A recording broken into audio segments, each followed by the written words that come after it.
Welcome, Warriors. There are so many different versions of Street Fighter II that it can be difficult to tell them apart, let alone decide which of them is the best one.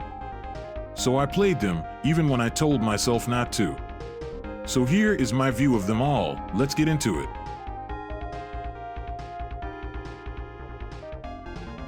In 1991, the first Street Fighter II was a revolution. More than 30 years later, not so much. In comparison to its upgrades, the character artwork and animations are pretty clumsy, poor Eliza and Ken's finale. Gamers cannot play mirror matches, and the game was also highly glitchy, with bugs like Guile's handcuffs growing in notoriety over time. Moreover, only 8 of the game's 12 characters are playable. Only CPUs can defeat the 4 bosses Balrog, Vega, Sagat, and M. Bison. With hacking, it is possible to control them, however they frequently cause bugs or game crashes. If only there was a different release of SF2 that came with them by default. It's likely that elderly fans who don't recall Derpy Ryu and Ken or orange-dressed Chun-Li played Championship Edition. It makes the 4 bosses playable, includes better artwork, and more well-done animations. Finally, without hacking the game, gamers can find out what to do with Balrog or Bison. It also enabled mirror matches by adding various character colors. So, there won't be any disputes while choosing a favorite among the participants. Even yet, the fact that SNES customers who purchased the World Warrior port were left out of the CE enhancements may have bothered them. Fortunately, they were given an additional port to make up for it. Speed was first introduced by Rainbow Edition, and hyper-fighting was Capcom's response. The game moved at a rate more accustomed to gamers of contemporary combat games, moving considerably quicker than CE did. Also, it included new moves and even more character outfit colors. Ryu and Ken were able to perform their hurricane kicks in midair, while Chun-Li finally received her kick in Fireball. Although Super SF2 will shortly replace them, the game was ported to the SNES and Genesis as SF2 Turbo and SF2 Special Champion Edition. These home versions would have definitely done so if the exhaustion from its various releases hadn't already done so. 2 more would be included by Capcom as well, one of which was so good that it was twice recreated.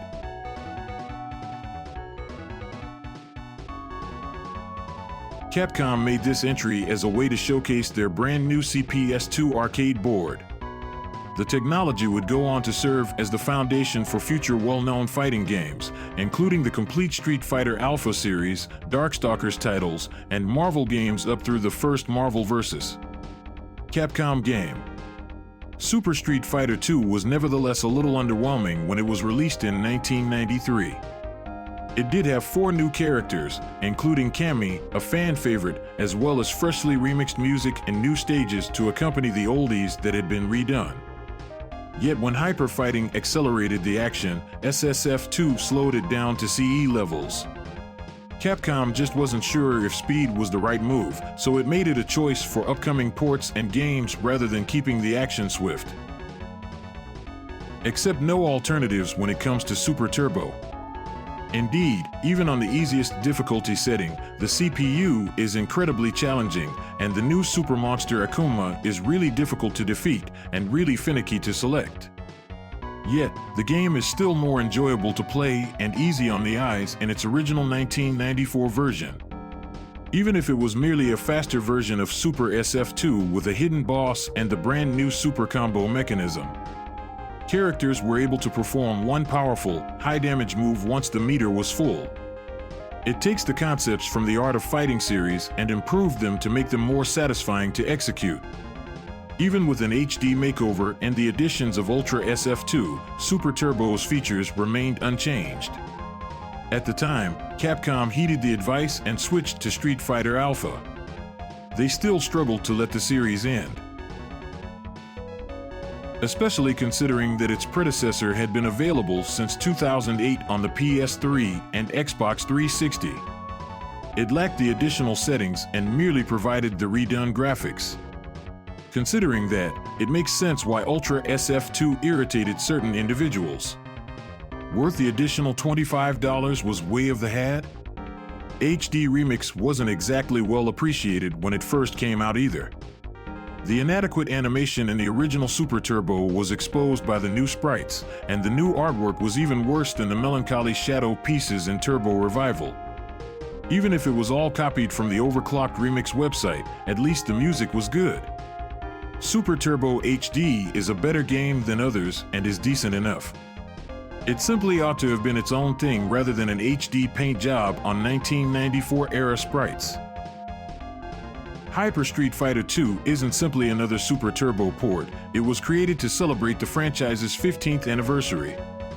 It made an odd choice by allowing gamers to compete against each other using every iteration of every character. With Alpha 3's use of Xism to mimic Super Turbo and a classic mode to mimic CE's balance, they had already tested the waters with it. On paper, the World Warrior cast would lose to the quicker Super Turbo characters. The World Warrior characters, however, increased their damage with each strike. Every version has its own peculiarities and distinctive moves. It resulted in an intriguing game, which is currently playable on contemporary computers thanks to the Capcom Fighting Collection. Ultra SF2 was created to commemorate the 30th anniversary of the Street Fighter series and was, at least initially, unique to the Nintendo Switch. With a few changes, it is essentially another port of Super Street Fighter 2 Turbo. Gamers can choose between HD Remix's new sprites and widescreen aspect ratio or the game's vintage aesthetics. By expanding the concept of new character, Evil Ryu and Violent Ken were added to the roster. A 2-on-1 dramatic mode and a faulty first-person mode named Way of the Had are also included in the game. The offer is more alluring now than it was at debut. The price was $40 back then, which was a lot. Beyond that, the packet doesn't provide much new information. Gamers have the option of using either the HD Remix graphics or the original sprites. If you've already played Super Turbo, you won't find many reasons to play this edition again unless you genuinely adore the two new characters.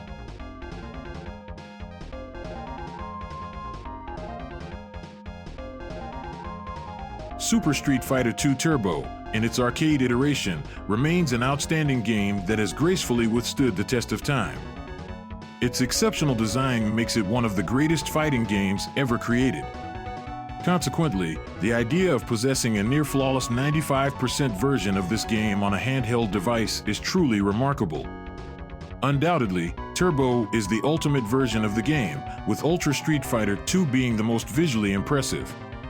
Even today, playing this game is both challenging and rewarding, making it a worthwhile experience. Let's hope Street Fighter 6 turns out that way. Thanks for watching, and we'll see you in the next video of Played and Reviewed. Until next time.